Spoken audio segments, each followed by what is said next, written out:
When we look around the world, in your opinion, what would be the three biggest challenges, diplomatically speaking?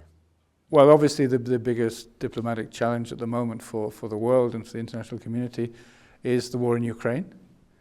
After that, I think then we have the climate change crisis, which, in the last few days there's been this good news about the oceans, which is to be applauded and hopefully will be a big step forward.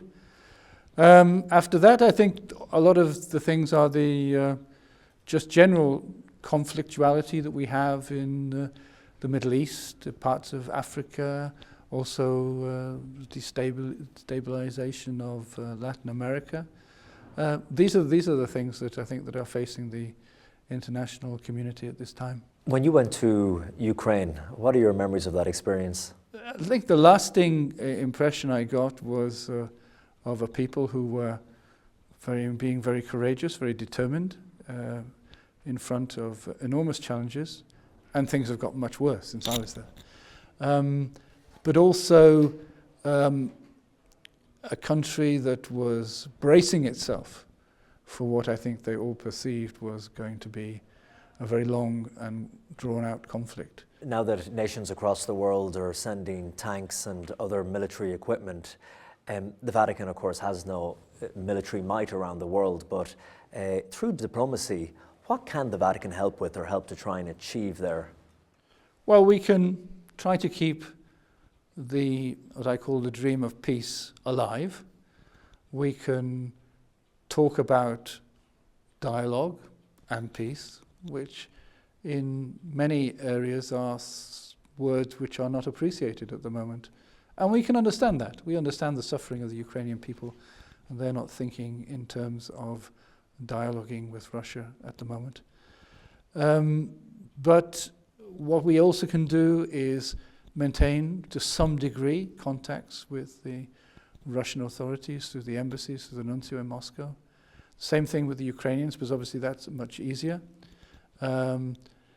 And we can continue to repeat our willingness to participate and to share in any peace process, any negotiations of any kind, to offer our good offices. Now, at the moment, it doesn't appear that that's being taken up by anybody, but it remains there.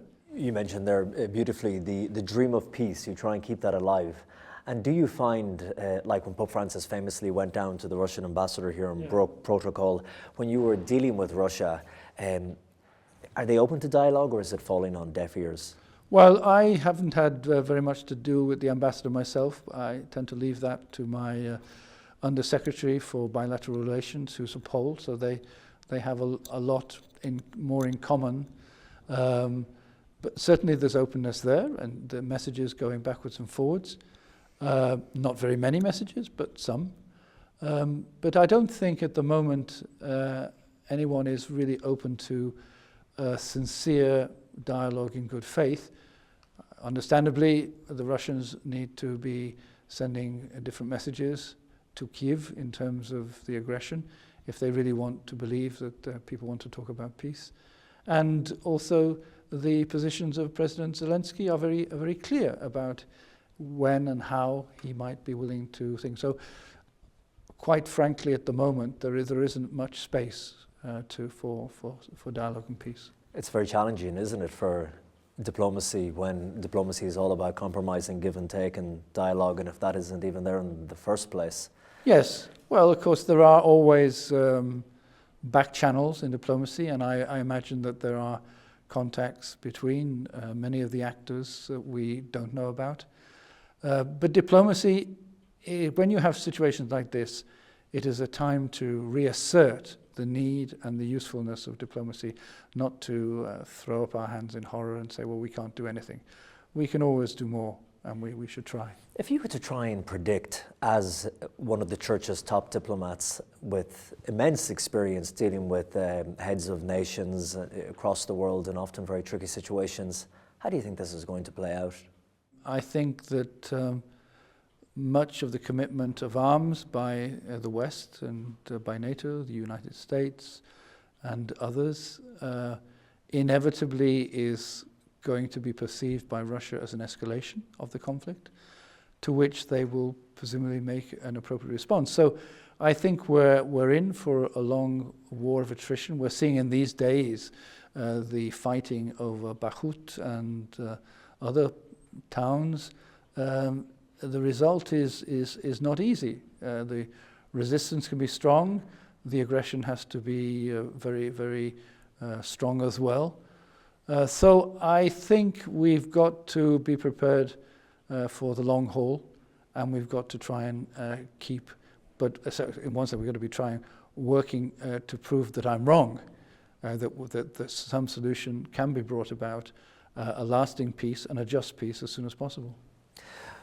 Recently, with Pope Francis's 40th apostolic trip to the continent of Africa, when he went to South Sudan and the Democratic Republic of Congo, we saw Vatican diplomacy on show there as well. And while the Pope was there, the president of South Sudan announced that he would resume peace talks with the country's rebel groups.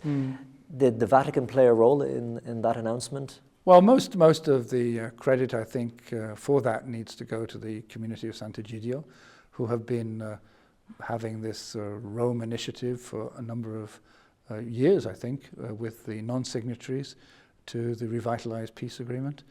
And obviously, President Salva Kiir believed that the visit of the Holy Father and the Archbishop of Canterbury and the moderator of the Church of Scotland required some response, some concrete gesture on his part, and therefore, seeing there was pressure, he was said, well, we'll come back to the negotiating table with the opposition.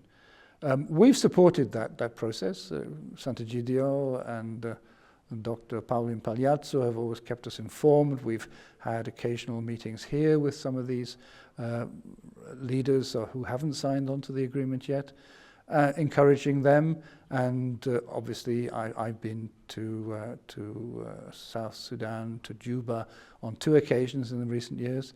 So we've supported it, but the actual coming back onto the Rome Initiative, that's something that was achieved by Sant'Egidio, I think. And is this something that the Holy Father and the Holy See would like to try and use their diplomatic efforts towards more in the future, as we see the power shift in the Catholic Church going from the northern to the southern hemisphere, and many countries across Africa and in Latin America where they could use help in restoring peace and maintaining peace? Well, it's not just initiatives from Rome or by the Holy Father.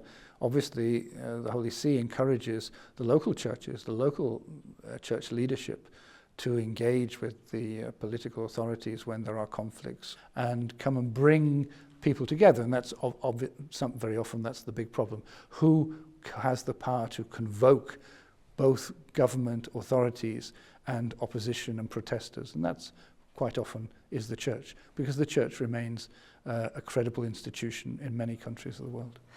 And can you talk a bit about the fruits of some of the previous papal visits? Maybe when we look back at the past 10 years of Pope Francis's pontificate, I'm thinking primarily 2 years ago, I think this month, the incredible historic trip to the nation of Iraq. Yeah. And I remember speaking to you on the plane on the return journey, and you were quite emotional when you were recounting that trip and thinking of the people that you met and such hardship they'd been through. I think we were also emotional because the trip to Iraq involved certain security considerations and certain security risks, and so when we were on the way back, we were all quite relieved. Happy to Yes. to be on our way home safe and sound, and that was also true for the Holy Father. No, the Iraq trip was important, perhaps the most important visit of the pontificate so far, because the Pope had already made, shall we say, significant gestures to the Sunni Muslim community, particularly his friendship and his relationship with the Grand Imam of Al-Azhar, Sheikh El-Taib, and they had then signed the document on human fraternity during the Pope's visit to Abu Dhabi. But that was the Sunni world.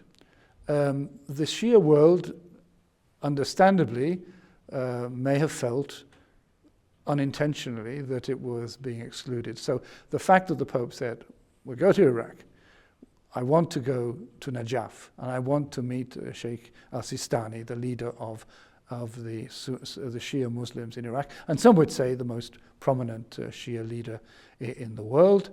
And this was a bold gesture, a bold step.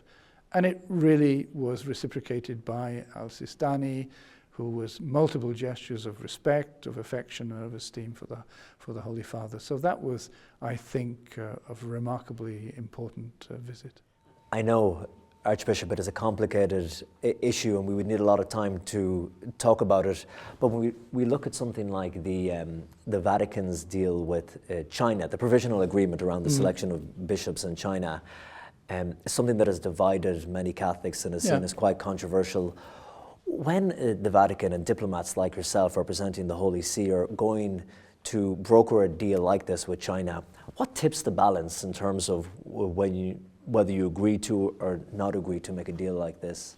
Well, in the case of China, you have to remember that the agreement that was signed, now what is it, 5 years ago, was the fruit of work and negotiations over a period of about 30 years. So it was a long process under 3 pontificates, and most of the agreement was already agreed and accepted by the Holy See and by the Chinese authorities already in the time of Pope Benedict. So it was only a bit of crossing the T's and dotting the I's. But yes, obviously the objective is to get the best deal possible, which certainly this agreement is not the best deal possible, because of the other party. They were only prepared to go so far and to agree to certain things. But this was what was possible at the time. As Cardinal Parolin has said on numerous occasions, it was always going to be difficult. It was always going to be used by the Chinese party to bring greater pressure on the Catholic community, particularly on the so-called underground church. So we just go forward. There have been some bishops appointed. There are negotiations underway for the appointment of other bishops. It's going to be difficult. China, everything is done obviously in the context of Chinese domestic politics and Chinese, particularly domestic politics, and therefore we can only achieve so much, and we can only achieve it quite slowly. But as one of the things that the Chinese and the Catholic Church and the Holy See have in common is that we don't think in months or even in years. We're thinking in terms of a much longer time, and we hope that in time there will be the relations between the Catholic Church in China, I think, will be much more, shall we say, normal, much more fluid, much more fruitful. And as we've said often here, we remain committed, believing that good Catholics can also be good citizens of the People's Republic of China. You have pushed back at the EU level against a movement to label abortion as a human right. Well, we are simply maintaining the position of the Catholic Church doctrinally and morally on the question of abortion, and we continue to repeat that and make it present to our people, to governments that are sponsoring that. It's also in a part of the Church's desire to make human life the very center of what political society should be doing. We always say that the center of human rights is the human person, the dignity of the human person. So we try to obviously there is a great deal of opposition. There's obviously people who have very strong convictions on this and are wishing to push forward this. But we would like to hope that people can see that this is indeed not a fundamental human right, and that the right to life should prevail at all times from conception to natural death. It must be incredibly challenging for you and for the Holy See when you're dealing with various heads of state who come here to the Vatican to visit, or your counterparts in various governments, and when their policies can sometimes be so at odds with the teachings of the Catholic Church. Well, Obviously, you talk about some things and you don't talk about others. Is that the answer, just to kind of No, leave out the elephant in the room? no. It's not. We're not like that. We do try to raise issues, to show our concern, and to remind people of their responsibilities. We also, I think, try to, shall we say, challenge some of the assumptions about some of these policies. That, for example, that some people say, well, okay, we understand that is coming from a religious point of view. And many people in Europe, for example, would say, well, religion is a rather private, marginal question.